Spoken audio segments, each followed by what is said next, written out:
Hi అండి, welcome to my channel Sita daily vlog. అందరు ఎలా ఉన్నారండి? బాగున్నారా? మీ అందరూ బాగుండాలని మనస్ఫూర్తిగా కోరుకుంటున్నాను. ఇవి వచ్చేసి గ్రీన్ బటానీ అండి. దీంతో చాట్ చేస్తున్నా. ఇప్పుడు ఇవి ఓవర్ నైట్ నానబెట్టా అండి. రాత్రే నానబెట్టాను. ఎండిన గింజలు ఏదైనా సరే ఓవర్ నైట్ నానాలి, లేకపోతే కనీసం ఒక 8 గంటలన్నా నానాలండి. నేను రాత్రి నానబెట్టేశాను. ఇప్పుడు ఇందులో కావాల్సినవి చూపిస్తాను అన్నమాట. చూసారా, ఇవి ఒక ఆలుగడ్డ, క్యారెట్, ఇంకా ఉల్లిపాయ, ఒక పచ్చిమిరపకాయ, ఒక టమాటా వేస్తున్నా. ఇప్పుడు ఈయన్నిటిని చిన్న ముక్కలు కోసుకుందామండి.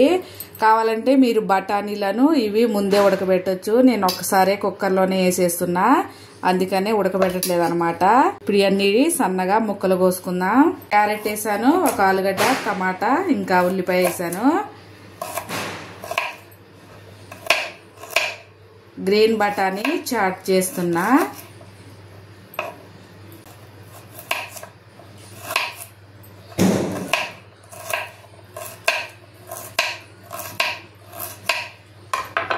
అన్నీ ఇలా ముక్కల్లాగా కోసుకోవాలి. ఉల్లిపాయ కోసాను కదా. ఇప్పుడు బంగాళదుంప కూడా చిన్న ముక్కలకు కోసుకుంటే తొందరగా ఉడుకుతుందండి. అన్నిటితో పాటు మంచిగా ఇలా సన్నగా బంగాళదుంప కూడా కోసుకుంటే బాగానే ఉడికిపోతుంది. కుక్కర్లో కదా వేసేది. ఇలాగా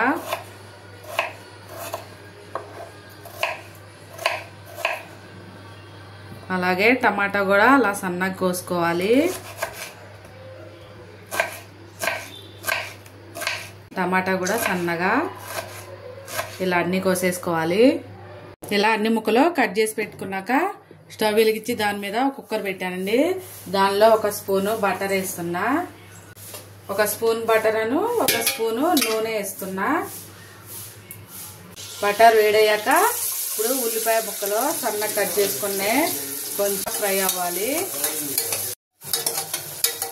ఉల్లిపాయ ముక్కలు కొంచెం ఫ్రై అయ్యాక ఇప్పుడు ఇందులో మనం కట్ చేసి పెట్టుకున్న క్యారెట్, ఇంకా ఆలుగడ్డ, ఒక పచ్చిమిరపకాయ వేస్తున్నా. ఇవి కూడా కొంచెం నూనెలో ఫ్రై అయితే బాగుంటుంది. కొంచెం సేపు ఫ్రై అవనిద్దాం. ఇప్పుడు ఇందులో ఒక హాఫ్ స్పూను పసుపు వేస్తున్నా. అలాగే ఒక స్పూను ఉప్పు వేస్తున్నా. కొంచెం ఇదంతా కలిపేసుకోవాలి. అలాగే మనం కట్ చేసి పెట్టుకున్న టమాటా కూడా. టమాటా కొంచెం సాఫ్ట్ అయితే బాగుంటుంది. మర్చిపోయానండి, ఒక హాఫ్ స్పూను అల్లం వెల్లుల్లి పేస్ట్ కూడా. ఉల్లిపాయలు వేసాక అల్లం వెల్లుల్లి పేస్ట్ వేసుకోండి. అప్పుడు కొంచెం నూనెలో పచ్చి వాసన పోతుంది. నేను మర్చిపోయాను అనమాట, అందుకే ఇప్పుడు వేసాను. ఇది కూడా ఒక 2 నిమిషాలు ఉంటే సరిపోతుంది. వాసన ఏం రాదు. కొంచెం నూనెని బటర్ వేసాం కదా, దానిలో సరిపోతుంది. ఒక 2 నిమిషాలు ఫ్రై చేయాలి. ఇప్పుడు మనం నానబెట్టుకున్న బఠానీలు వేసేద్దాం. గ్రీన్ బఠానీ ఇవి కూడా 2 నిమిషాలు నూనెలో ఫ్రై అయితే బాగుంటుంది. ఇప్పుడు ఇందులో మసాలాలు వేసుకుందాం. మీ టేస్ట్ తగ్గట్టు వేసుకోండి ఉప్పు కారాలు. నేను ఒక స్పూను కారం వేస్తున్నా. అలాగే ఒక స్పూను చాట్ మసాలా, ఒక హాఫ్ స్పూన్ ఏమో జీలకర్ర పొడి, ఒక హాఫ్ స్పూను ధనియాల పొడి, చాట్ మసాలా వేసాను. వీటన్నిటిని కలుపుకుందాం. పొడి ఉడకటానికి సరిపడా నీళ్ళు వేస్తున్నా. మంచిగా కలిపేసి మీడియం ఫ్లేమ్లో 3 విజిల్లు వస్తే అయిపోతుంది. గ్రీన్ బటానీ చాట్ మీడియం ఫ్లేమ్లో 3 విజిల్ రావాలి. 3 విజిల్లు వచ్చాక చూపిస్తా. విజిల్ అయిపోయినాయి. తర్వాత స్టీమ్ మొత్తం పోయాక చూపిస్తా ఓపెన్ చేసి. ప్రెషర్ పోయింది, ఇప్పుడు తీసేస్తున్నా.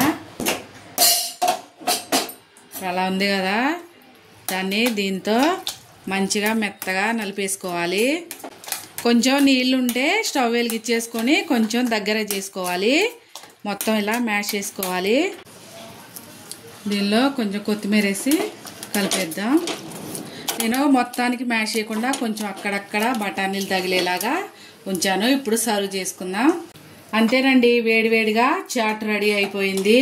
ఇవాళకి నా వీడియో ఇంతేనండి. నా వీడియో కనుక నచ్చితే ప్లీజ్ ఒక లైక్ చేయండి. నా ఛానల్ని సబ్స్క్రైబ్ చేసుకోండి ప్లీజ్. నేను చేసిన వంట కనుక నచ్చితే ఒక లైక్ చేయండి, అలాగే మీ ఫ్యామిలీ అండ్ ఫ్రెండ్స్కి షేర్ చేయండి ఫ్రెండ్స్. ఇప్పుడు మంచిగా ఉల్లిపాయలు వేసుకొని తింటే సూపర్గా ఉంటుంది అనమాట. అంతే, యమ్మీ యమ్మీ వేడి వేడిగా గ్రీన్ బఠానీ చాట్ రెడీ.